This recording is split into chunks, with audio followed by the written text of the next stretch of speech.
আলিয়া গহনাকে একটা দেয়ালের মাঝে আটকে রেখেছিল, যেখানে গহনার সঙ্গে একটা কঙ্কাল ছিল। গহনা সেখান থেকে বেরোনোর অনেক চেষ্টা করছিল, কিন্তু একটা পর্যায়ে গিয়ে গহনা অজ্ঞান হয়ে পড়ে।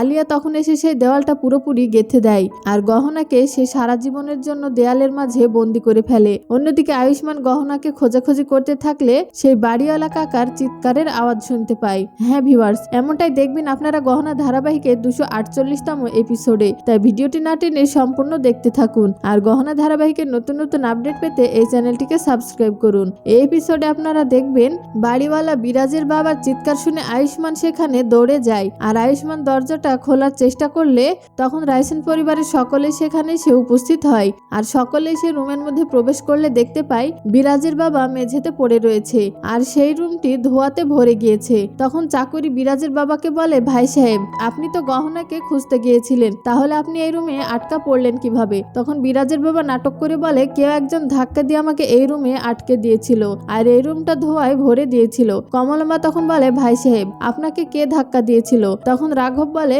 ওনাকে আর কে ধাক্কা দিবেন? ওনার পেছনে যে সবসময় পড়ে রয়েছেন সেই ওনাকে ধাক্কা দিয়েছেন। নিশ্চয়ই ভাই সাহেবকে গহনা ধাক্কা দিয়েছে। কথা শুনে আয়ুষ্মান একদম রেগে যায় আর বলে, আপনি এটা কি বলছেন? গহনাকে খুঁজে পাওয়া যাচ্ছে না, আর আপনি সব সময় গহনাকেই দোষ দিয়ে যাচ্ছেন। তখন রাঘব বলে, আমি ঠিকই বলেছি, এজন্যই গহনাকে খুঁজে পাওয়া যাচ্ছে না, আর ও ভাই সাহেবকে সব সময় মেরে ফেলার চেষ্টা করছে। তখন চাকরি বলে, দেওরজি, আপনি একদম ঠিক বলেছেন, ওই গহনাই এসব কিছু করেছে।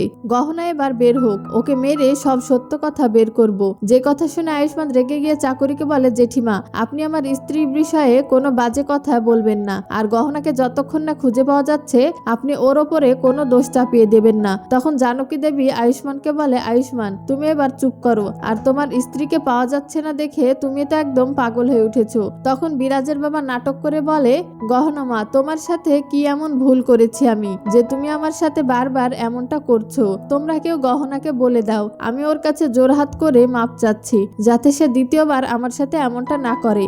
এরপর বিরাজের বাবা মনে মনে বলে, দেখেছো গহনা, তুমি উধাও হয়ে গিয়েছো, আর আমি সেই সুযোগটাকে কাজে লাগিয়েছি। এরপর আমরা দেখি বিরাজের বাবা জানালা দিয়ে সেই রুমে প্রবেশ করে। এরপর আমরা সেই রুমের ভেতরে বিরাজের বাবার অনেকগুলো মেয়ের সাথে বিয়ের ছবি দেখতে পাই। বিরাজের বাবা সেই ছবিগুলোর সঙ্গে কথা বলছিল, আর বলছিল, তোমাদেরকে তো আমি অনেক ভালোবাসতাম, কিন্তু তোমরা প্রত্যেকেই আমাকে ঠকিয়েছো, আর সেজন্য তো আমি তোমাদের প্রত্যেককে মেরে এই রুমের দেয়ালে বন্দি করে রেখেছি। এরপর বিরাজের বাবা সেই রুমে ধোঁয়ার সৃষ্টি করে, আর গহনার উপরে সব দোষ চাপিয়ে দেয়। এর পরের দৃশ্যে আমরা দেখি আলিয়া তো সামনে থাকা দেওয়ালটা গেঁথে দিয়ে গহনাকে সারা জীবনের জন্য দেয়ালের ওপারে বন্দি করে ফেলে।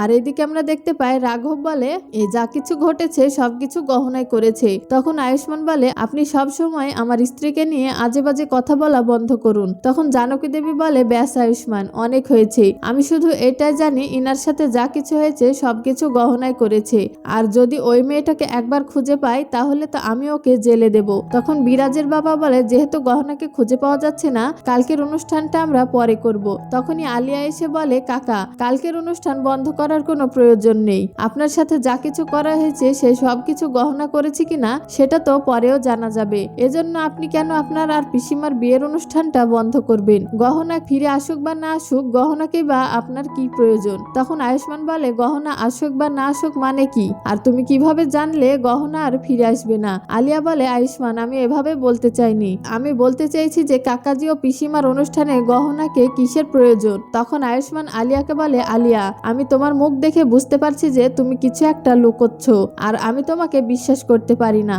তুমি হয়তো গহনার সাথে কিছু একটা করেছো, তুমি বলো গহনার সাথে তুমি কি করেছো? এরপর আয়ুষ্মান ফলের ঝুড়ি থেকে একটা ছুরি বের করে আলিয়ার গলায় ধরে আর বলে, গহনার সাথে তুমি কি করেছো, আর গহনা কোথায় আছে বলো, না হলে আমি তোমাকে মেরে ফেলবো। এরপর রাঘব ও চাকুরি মিলে আলিয়াকে আয়ুষ্মানের কাছ থেকে ছাড়িয়ে নেয়। এর পরের দৃশ্যে আমরা দেখি গহনার জ্ঞান ফিরে আসলে গহনা তো কোনোভাবে দেওয়ালের মধ্যে থেকে বের হতে পারছিল না। এদিকে গহনাকে যে দেওয়ালে আটকে রাখা হয়েছিল সে দেয়ালের কাছে গিয়ে আয়ুষ্মানও বসে পড়ে আর বলে, গহনা, আমার মনে হচ্ছে তুমি আমার খুব কাছেই রয়েছো, তাহলে আয়ুষ্মান কি গহনাকে খুঁজে পাবে? পরবর্তী এপিসোডটি দেখার জন্য এই ভিডিওতে একটা লাইক দিয়ে চ্যানেলটি সাবস্ক্রাইব করুন।